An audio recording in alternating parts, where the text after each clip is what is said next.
Hey guys, welcome back to today's video. Today is Thursday, August 5th, 2021, and today we're going to be talking about the generic congressional vote. This poll that came across my screen this morning from Quinnipiac University was quite surprising to say the least. It showed that the Democratic Party was ahead by 1 point. Now, if you're wondering why I may sound a little bit different or if my area is a little bit more echoey, I am not in my room, I'm not home, I'm in Myrtle Beach. I'm actually leaving tonight at 7 p.m. So I will be flying out and I will be back home by 10 p.m. this evening. But the unfortunate thing is that tomorrow morning I'm getting my wisdom teeth removed, so you probably won't be able to expect too many videos for maybe 2-3 days. In addition, I'm going to try to drink pineapple juice to see if that does anything for the swelling. Beforehand, I've drank probably 50 ounces of it today so far, and it's something that I just saw on the internet that might work. So hopefully it's not just going to mess up my stomach, but so far I've been able to get through it. So I'll update you guys on how whether or not that works at all. But that has nothing to do with politics. Today we're focused on the Quinnipiac University poll, and it might jump out to you that there's a stark difference between the Quinnipiac poll in May and the Quinnipiac poll in August. In just around 3 months, the Democratic Party went from a lead of 9 points over the Republicans down to just 1 point. This is a major shift in overall support from the American public, shifting towards the Republican Party and away from the Democrats. The Democrats started out with 49% of the country on their side in an NBC News Wall Street Journal poll with a 47% of Americans who support the Democratic Party. Today, that number stands at 45. The Republicans went from 42 down to a low point of 40 and are now up at 44, a 4-point increase for Republicans and a 4-point decrease for Democrats. That means that there probably were the same amount of voters that, this 4 or 5% that said, I like the Democratic Party, is now against them with the GOP. And this is exactly what we started to see happen in 2010, 2013, when the midterm elections started turning against Barack Obama. Now, it didn't start this early. For all of 2009 and 2013, the Democratic Party maintained a lead. But then, as the new year began, the Republican Party started taking extremely large leads. It was as if a switch had been flipped. It went from Democrats being up 10 to 8 months later, Republicans being up 10. And that's starting to form, at least right now. You see, part of returning to a sense of normalcy for the Democratic Party, for Joe Biden, is that midterm elections aren't going to be referendums against Trump anymore. That individual elections aren't going to be elections in which you will be able to win solely because of who was in the Oval Office. And of course, that is how history seems to have worked out, but there were a number of issues that truly impacted the midterms for 2014, 2010 that ultimately turned the GOP up a notch and put them in the advantage versus 2018, where I will say that the Democratic Party, while largely did have very good campaigns across the United States, largely used Donald Trump as that figure that they're going against, and it's exactly what they're trying to do for 2022. But this new Quinnipiac University poll, which is an A- rated pollster, which I do want to point out, though there are some pollsters that are in the A- characterization on FiveThirtyEight that really strike me the wrong way in the way that they do gather their data, but I'm not one to argue with the way that they rate their pollsters or the way that they understand the methodology, because I'm not the one who's going to be putting out these rankings myself. But for Quinnipiac, I will say that this is quite a shocking poll to show that the Democratic Party is just up 1 percentage point and up 3 points amongst overall adults. If you want to scroll back to find the exact poll that I was talking about before, amongst both adults and registered voters, Quinnipiac showed the Democrats up 9 points, even to an extent in which now the same voting bloc, which is right here, Democrats were at 50, Republicans at 41. Today, Democrats are at 45 and Republicans are at 44.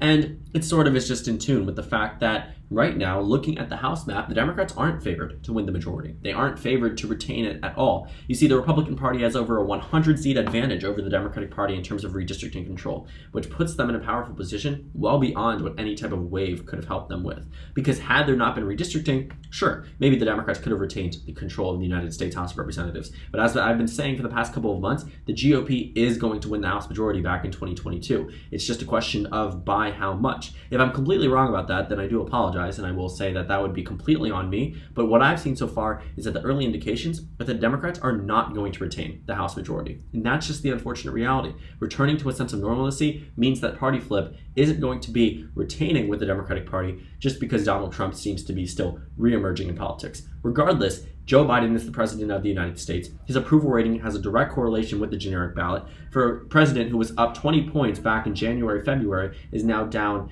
still being up, but still down in a way, up 8-9 points. There's a significant reduction in support, and that's what's translating to the generic ballot. And you can see it happen here. Democrats go from +9 down to +3, down to +1.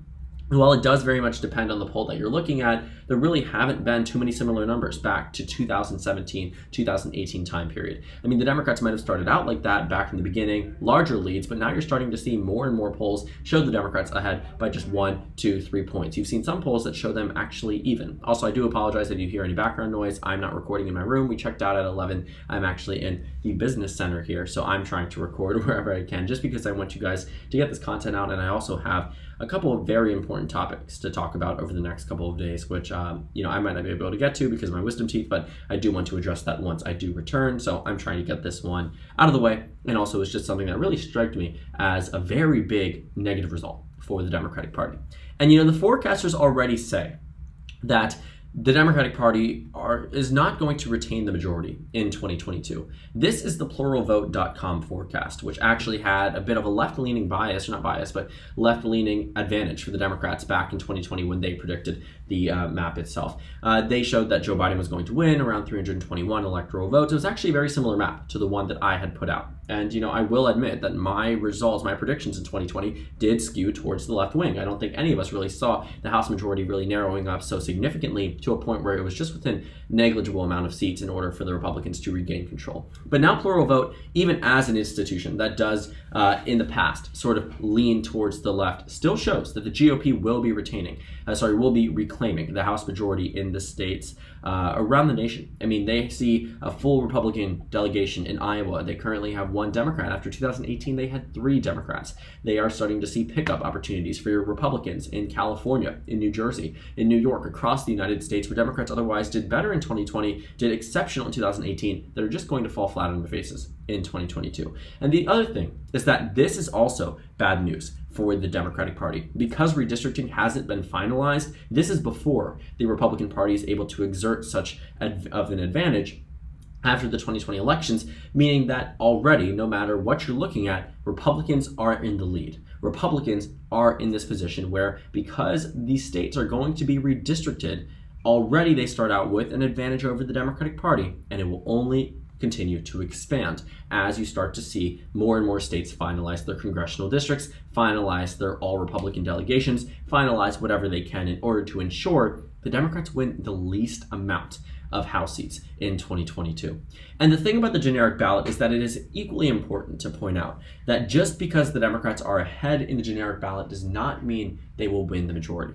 This is not at all what it means. The generic ballot is simply a popular vote representation of asking the American public, if you were put in a position between a Democrat and a Republican today, who would you vote for, knowing it would impact the 2022 midterms? And the Democrats being ahead, while sure, it face value seems to be good, really isn't that good. The Cook Political Report, actually not Cook Political Report, Sabato's Crystal Ball, Center for Politics, they actually analyzed this study from an Emory University professor who went through this sort of forecast for the 2022 midterm elections and analyzed what would happen if there was a popular vote victory for the Democrats by 5 points or 10 points, or they lost by 5 points or 10 points, or it was even, as some of these numbers might suggest. And the predicted change in Democratic House seats show that the Democrats only gain seats when they win the popular vote by 10 points. For reference, the Democratic Party only won the popular vote by 4.5% in 2020. They won the popular vote by 8.4% in 2018. So for them to have to go above and beyond both 2020 and 2018, this is why I'm telling you now the GOP is going to reclaim the House majority at the end of 2022. But you notice here that even if Democrats win the popular vote by 5 points, they still lose 7 seats. Looking at this map, keep in mind 218 are needed for control. Right? Democrats have 222. That means they have a 4-seat advantage over the required majority mark, but they lose 7, ultimately putting the GOP back in control. And God forbid on behalf of the Democratic Party that they are even in the popular vote. They lose 15 House seats. If they lose this generic ballot by 5 points, they lose 24 seats. By 10 points, 32 seats. And for reference, back in 2014 and 2010, that generic ballot was -5 for the Democratic Party, which means that this might be a reality if it ends up being that sense of normalcy type year. And it's not just me and the forecast and the generic ballot all indicating that Democrats really aren't on a pathway to do too well and have seen a significant reduction in support. It's also the predicted market. Now, it hasn't really changed much over the 90 days. Republicans seem to have been favored right from the beginning, knowing the circumstances of the race. But before we knew the circumstances of the race, Democrats actually might have been the favorite. You see, the betting markets know that the Republicans are going to win control back in 2022. That's why it's so expensive to buy a yes share for the GOP. And while there is a lot of uncertainty, it's certainly not as good for Democrats as it was before the 2020 elections actually unfolded. Plural Vote actually did a little bit of a prediction back before there was a probability over time, if they were to put it that way, where they were able to look at the popular vote forecast for 2022 before the 2020 election occurred. You see, right at this point, leading up to the election, the Democrats were ahead 7-8 points in the generic ballot. It was assumed that the Democrats were going to expand their House majority in 2020. And when they didn't, right around November of 2020, that's when this forecast started to decline heavily. Democrats were +6, and then a week too later, the Democrats were completely underwater, with the GOP expected to win the popular vote. Can you imagine what that would translate to on the overall results? And then, as the insurrection occurred and more started to rebound, the Democrats are now expected to win the popular vote by 1.2%. But that's still not +6 as they were back in the 2020 election. So you can see quite visibly the significant reduction in support and the significant reduction in expectation for Democrats in 2022. It seems as if that Democrats went from a position where, yes, they could have won control of the United States House of Representatives again if they were able to have such a large majority that the GOP simply couldn't crack down on it. But now they can crack down on it. And the reason why you don't see as many losses in this forecast from Center for Politics, or actually from Emory University, in which you would see Democrats in 2010 lost 63 seats, right? Democrats in 2014 only won 188 seats. The majorities that Democrats had back in 2008 are not at all comparable to 2020. The Democratic Party in 2008 won over 250 House seats. 250 House seats. Today they have 222. So the amount of seats they could have lost was much more back in 2010.